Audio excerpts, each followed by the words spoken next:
On est bucolique aujourd'hui pour les coulisses et pourtant on est en ville. On est à la Flèche au bout d'une zone industrielle pour découvrir SREM Technologies, entreprise étonnante, une pépite que va nous présenter dans un instant son PDG. Il s'agit de Pierre Hussarek. Bonjour. Bonjour Pascal. Merci de nous accueillir dans cette belle entreprise. Magnifique façade. Bah oui, écoutez, une entreprise qui a été refaite un peu récemment et agrandie. Elle est pourtant âgée. Oui, elle est depuis 1952. Dans la Flèche où elle a, je crois, déménagé une fois. Tout à fait, elle a commencé dans la zone de la route du Mans. Bon, elle a connu plusieurs propriétaires. C'est la vie. Voilà. Et vous, depuis ? Depuis 1997, donc le groupe Sofranel, qui est un groupe familial, on a pris le contrôle. Combien de personnes dans le groupe ? Aujourd'hui, 200 personnes. Implantées de quelle manière ?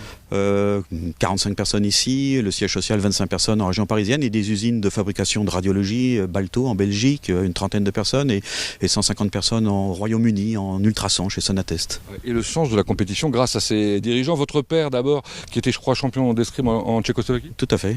Et vous-même aussi, vous êtes champion ? Oui, champion de patinage par couple. De combien de fois ? 6 fois champion de France et médaille de bronze de champion du monde junior. Pas mal. Et tout ça, eh bien, pour diriger notamment cette entreprise qui est-ce qu'on peut le dire, la plus ancienne et leader dans le domaine ? Oui, leader dans le domaine, clairement, et la plus ancienne de contrôle instructif en France. Pas mal. On y va ? On y va, allez-y. Merci Pierre. Allez, on va essayer de trouver Thierry Charrier. Bonjour. Où est-il ? C'est par ici. Au bout du couloir alors.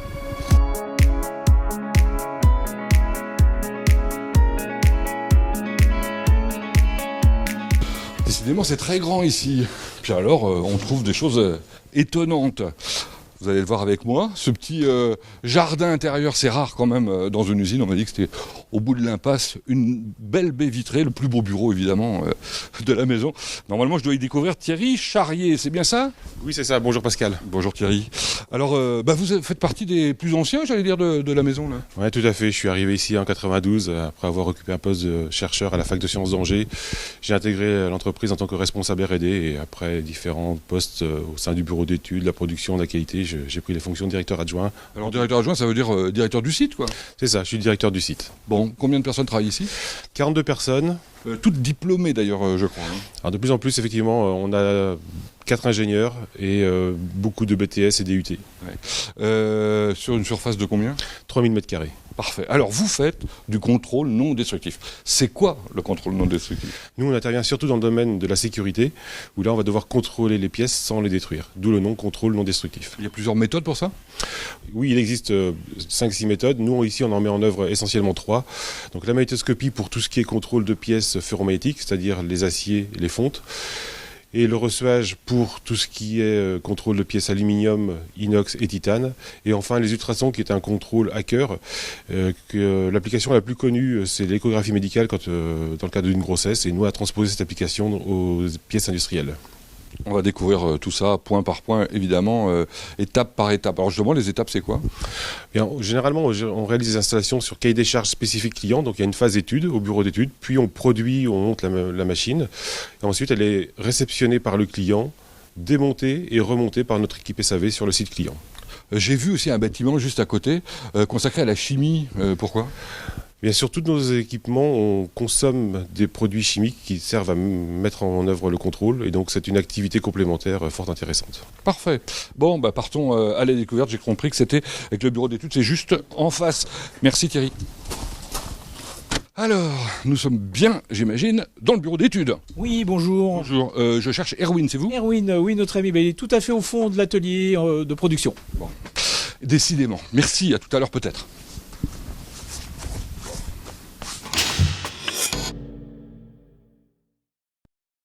On marche beaucoup ici, hein. C'est grand.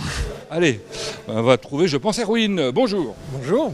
Dites-moi, on n'est pas au bureau d'études ici ? Ah non, pas du tout. Donc là, on est en train de mettre au point et finaliser la mise en place de nos programmes informatiques et automatiques. D'accord. C'est pour ça que vous travaillez sur le PC portable ? Oui, voilà. Et vous faites quoi ? Vous faites l'interface que j'ai aperçue là ? Oui, c'est ça. Donc on est en train de développer une nouvelle interface homme-machine qui permet à l'opérateur de rentrer les pièces dans l'installation, etc. Ouais, c'est simple, c'est ergonomique. Même moi, j'arrive à comprendre, hein, c'est pour dire. Hein. Oui. Bon, elle sert à quoi cette machine ? Qu'est-ce qu'on trouve à l'intérieur ? Donc on trouve plusieurs postes qui permettent de faire le process de ressuage, donc qui va permettre d'asperger ou d'immerger les pièces et de sécher les pièces. D'accord. C'est une machine unique ? Oui, tout à fait. C'est une machine unique pour un client aéronautique militaire. D'accord. Et donc, on fait que des machines spécifiques. Ça demande un peu de temps de développement. Oui, tout à fait. Donc, on fait les machines de A à Z. Depuis combien de temps là, sur celui-là, à peu près? Ça fait une bonne année déjà qu'on a commencé. Quand même. Oui. Bon. Erwin, dites-moi, je me suis laissé dire que vous étiez un bébé SREM. Ça veut dire quoi? Tout à fait. Donc, en fait, j'ai fait une licence pro en contrôle non destructif au Mans. Et j'ai fait mon stage ici à la SREM. Ensuite, ils m'ont gardé 1 an en CDD. Où j'étais en R&D métrologie. Et après, j'ai intégré une école d'ingénieur en apprentissage pendant 3 ans. D'accord. Et aujourd'hui, vous êtes ingénieur depuis 6 ans. Très bien. Bon, je crois qu'on vous attend. Merci de nous avoir accueillis. Merci. Je vais à l'autre bout. Je retourne au bureau d'études. Très bien, merci beaucoup.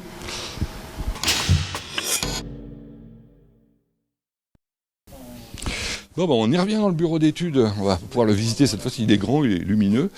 Puis alors moi, ce que j'ai repéré tout de suite, c'est un plan incroyable. Je suis pas sûr qu'on en fasse encore des comme ça. On va demander à Olivier à côté. Bonjour Olivier. Bonjour.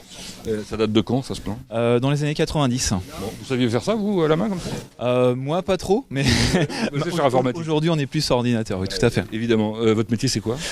Donc, conception mécanique et gestion de projet. Très bien. Expliquez-nous le bureau d'études, qu'est-ce qu'on y trouve? Alors, le bureau d'études est divisé en 3 pôles, du coup. Un pôle mécanique, un pôle électrique et un pôle automatisme informatique. Très bien. Vous travaillez sur quoi, là, en ce moment? Alors, moi, je travaille actuellement sur un banc de magnétoscopie pour une commande qu'il faudra réaliser. Alors ça, c'est ce qu'on va trouver en atelier. Ils sont tous différents les uns des autres? Complètement. On fait vraiment de la machine spéciale, nous. Donc, chaque installation va être différente en fonction des besoins du client. Pour terminer, Olivier, vous allez peut-être nous présenter les gens qui travaillent avec vous. D'accord, donc là on a Bruno, mécanique, on a Eric, là-bas automatisme et électricité, on a Patrick, Vincent et David, Charlotte qui n'est pas à son poste, et également mécanique, on a Corentin, nouvellement arrivé, et puis GG ici, l'ancien du bureau d'études. GG, ça va être Gérard, j'imagine. C'est ça, c'est Gérard, donc je suis là au bureau d'études mécaniques. Depuis 83, depuis 35 ans. Vous avez vu évoluer les techniques, hein? Ça a vraiment évolué, donc on est passé de la planche à l'ordinateur, donc de la version 2D à la version 3D. Bon, vous avez fait quasiment toute votre carrière ici, alors si je comprends bien. Pratiquement, oui, pratiquement toute ma carrière à la SREM. Donc. Bon, ça veut dire que c'est plutôt sympa, j'imagine. C'est très bien, on passe de bons moments, on travaille bien. Merci Gérard. Allez, on va voir le directeur technique maintenant. Sur une étagère, j'ai trouvé un appareil façon James Bond. Je pense que Stéphane va pouvoir nous expliquer de quoi il s'agit. Bonjour. Bonjour. Alors Stéphane, vous êtes le directeur technique de la société? C'est ça, oui. Pas seulement, je crois. Pas seulement, non. Je suis aussi également le responsable du bureau d'études. Vous avez rencontré déjà des personnes. Et de la recherche et développement, on a le labo qui est juste en face. Ouais, on va en parler en détail tout à l'heure. Alors vous êtes l'homme de la situation pour nous expliquer un peu comment ça fonctionne en fait, les 3 méthodes là. Alors SREM originalement maîtrise la magnétoscopie qui est basée sur les champs magnétiques, le reçuage qui est basé sur un procédé chimique et les ultrasons depuis moins longtemps, puisque c'est une technique plus innovante qui est basée sur des ondes acoustiques. Je crois que dans votre bureau, il y a d'ailleurs un appareil de mesure ultrason, l'Induscan. C'est ça, donc c'est un appareil qui a été développé par SREM. Et donc par exemple, on a un traducteur ultrason qu'on vient poser sur cette pièce. Donc ça, c'est un capteur, quoi. Oui, c'est ça, oui. Donc c'est un élément piezo résistif.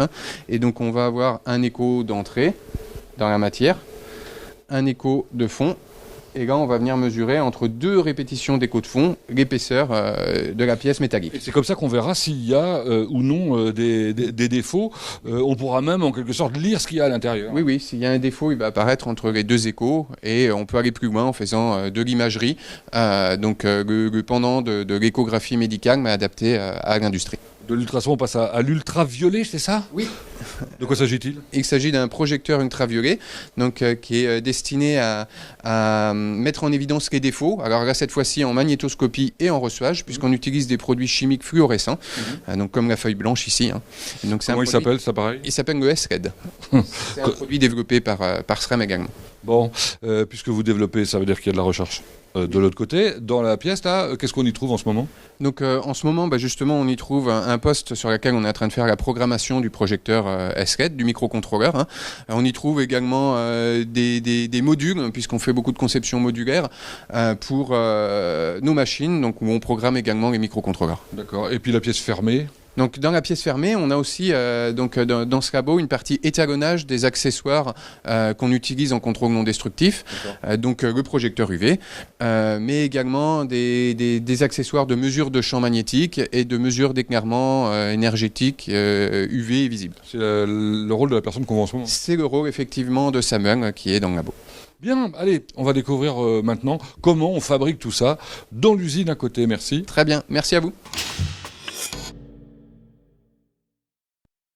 Et ben voilà, on est passé de l'autre côté du patio, dans un bureau, celui de Régis Petitot. Bonjour. Bonjour. Alors, c'est pas là que vous êtes d'habitude, vous êtes plus souvent de l'autre côté, j'imagine. Voilà, je fais les deux, l'atelier et le bureau. Parce que votre responsabilité, c'est... Responsable de production. Je vois que vous avez tendance à dynamiser vos hommes à travers des compétitions sportives, c'est ça ? Voilà, tout à fait. Ça nous permet de se connaître à l'extérieur aussi un peu du travail et décompresser. Vous leur faites pas faire des compétitions automobiles ? Ah non, pas d'automobile, juste de la course à pied. Très bien. Allez, on va de l'autre côté, puis on va découvrir tout ça. Alors nous voici dans votre atelier. On dit quoi ? Un atelier de montage, assemblage ? Montage, câblage, voilà, c'est la dénomination de notre atelier. Oui, parce que câblage, parce que par exemple, il y a de l'électrique. Voilà, tout à fait. Il y a énormément d'électrique sur nos machines. Avec, je crois, Frédéric, bonjour. Bonjour, oui, Frédéric, tout à fait. Votre métier, c'est électricien ? Oui, monteur-câbleur, pour être exact. D'accord, vous faites des armoires. Voilà, du câblage, montage et générateur de puissance. Mais pas seulement dans les armoires, dans la machine elle-même, j'imagine, derrière. Voilà, tout à fait. On a un sous-ensemble qu'on va intégrer par la suite. Et c'est chaque fois différent parce que c'est du sur-mesure ? Oui, tout à fait, ouais. On a une base, mais après, on a des options. Parfait. Allez, on continue un peu plus loin. Quel est l'atelier suivant, en quelque sorte ? Il y a du bobinage, là, donc... ça sert à quoi ? Eh ben, ça sert à créer un champ magnétique autour de nos noyaux. Et c'est Adrien, je crois. Bonjour. Bonjour. Je vais vous perturber un tout petit peu là. Il faut être précis, j'imagine, là-dessus. Oui, très précis, oui. Bon, c'est intéressant. Oui, intéressant. Oui. Pas que ça, j'imagine. Non, je ne fais pas que ça, non. Merci Adrien. Ça se termine comment la bobine là ? Voilà, elles sont ici, elles sont terminées avant moulage. Et qu'est-ce qu'on en fait après ? Après, on les intègre dans nos machines standards, sur toutes nos machines, dans les bancs. D'accord. D'accord. Alors, attention, là, on va voir justement des machines à diverses étapes de leur fabrication. Celle qu'on voit là, qui est avec les jolis drapés noirs, est terminée ? Oui, elle est quasiment terminée. Là, elle est en phase d'essai. De quoi s'agit-il ? La bande magnétoscopie. Ah bon ? Oui. Et on y voit des couleurs bleues là, c'est quoi ? Oui, c'est la fluorescence. Pour révéler les défauts dans nos pièces, on a besoin de lumière ultraviolette. Et qu'est-ce que font les messieurs là en ce moment ? Là, ils font le contrôle final et voilà. J'ai aperçu un nom, une marque, Contromag, de quoi s'agit-il ? Ouais, Contromag, c'est tous nos bandes magnétoscopie s'appellent Contromag, c'est un déposé SREM. Ah oui, donc ça c'est pour devenir le frigidaire de la magnétoscopie dans peu de temps, la marque générique quoi. Voilà, tout à fait. Bon, dites donc, vous en avez beaucoup là en ce moment en fabrication ? Oui, 4 en même temps, ouais, c'est assez rare, mais voilà, c'est bien, on profite de faire 4. La magnétoscopie donc, et dessus, je crois que c'est un autre Frédéric. Bonjour. Bonjour. Alors Frédéric, vous avez une particularité, c'est que non seulement vous faites du montage, mais en plus vous travaillez dans l'atelier à côté. Ouais, à l'usinage aussi. Ouais. Ouais, depuis longtemps ? Depuis 2011. D'accord, vous aimez ça ? Oui, parce que c'est hyper polyvalent, on fait jamais la même chose et c'est super intéressant. On découvre des choses nouvelles à chaque fois. Oui, je vous laisse continuer à travailler tranquillement. Plus jeune. Voilà. Dylan, c'est ça ? Oui, bonjour, c'est ça. Alors on m'a parlé de vous parce qu'on m'a dit que vous étiez vous aussi un bébé SREM un peu comme tout à l'heure. Je suis arrivé en 2011 ici pour faire un bac pro maintenance industrielle. Ouais. J'ai poursuivi par un BTS, donc toujours avec la SREM technologie, et à la suite de mon BTS, j'ai été embauché par la SREM et maintenant ça fait 3 ans que je travaille ici. Et vous éclatez. Tout à fait, tout à fait. C'est le plus important. Donc sur un banc, on a quand même un peu de reçuage, ça c'est du reçuage, ça, j'imagine. Voilà, tout à fait, une petite table de reçuage autonome. Voilà. Bon, petite. Voilà. Et par contre, vous avez là une grosse machine d'ultrasons. Voilà, une très belle machine ultrasons qui nous demande beaucoup de précision en montage. Beaucoup de précision et de temps, j'imagine, parce qu'elle est colossale. Visiblement, il y a beaucoup d'accessoires dessus. C'est combien de temps ça ? Ouais, c'est 250 heures de mécanique, 150 heures d'électrique, quoi. Quand même. Eh oui. C'est pas mal. Bon, pour fabriquer tout ça, évidemment, il faut les éléments, les composants. On va découvrir tout ça avec le responsable des achats qui s'appelle Patrice Boultaro. Très bien, c'est de l'autre côté. Merci. Voilà. Il nous avait dit qu'il s'appelait Patrice, et ben le voilà, c'est Patrice Boultaro, je crois qu'il est responsable des achats. Bonjour Patrice. Bonjour Pascal. Merci de nous accueillir. Alors, les achats, ça veut dire quoi chez SREM? C'est quoi le métier? Alors le métier des achats, comme ça veut le dire, j'achète tous les besoins pour la fabrication de nos machines. C'est-à-dire les éléments qui composent les machines, quoi, en quelque sorte. Tout à fait, ainsi que tous les éléments pour la fabrication des produits chimiques, puisque nous avons 2 pôles. On va découvrir tout à l'heure. D'accord. Effectivement. Alors, pour ça, il y a un magasin que j'ai traversé qui est assez étonnant. Il est immense, il y a un nombre de références incroyable là-dedans. Référence, oui, une référence à hauteur de 12-13 000 références, oui, qui sont là pour dépanner rapidement toutes nos machines qui sont vendues au niveau national et européen. Alors depuis quelques temps, je crois que vous avez une nouvelle politique, c'est de faire des sous-ensembles pour la fabrication de vos machines. J'en ai vu aussi quelques exemplaires à l'intérieur du magasin. Oui. La politique de l'entreprise, ça a été, afin de réduire des coûts de fabrication, de fabriquer des éléments standards. D'une part pour une question de rapidité et de réduire les coûts. Vous travaillez avec les sociétés de la région, vous leur sous-traitez des travaux, vous leur donnez des plans, ils fabriquent pour vous? Nous faisons travailler, tous les sous-traitants mécaniques tôlerie dans un rayon de 30 à 50 km. 5 en tôlerie, 5 en mécanique. Et aussi tous les fournisseurs qui vont bien aux alentours sur Le Mans, la plupart sur Le Mans, un peu plus loin pour la partie chimie en l'occurrence. Bon, tout ça avec enthousiasme bien sûr. Bien sûr. L'enthousiasme pour chaque défi, c'est ce qui est écrit derrière vous. Merci Patrice. Allez, on va plus loin, découvrir la suite.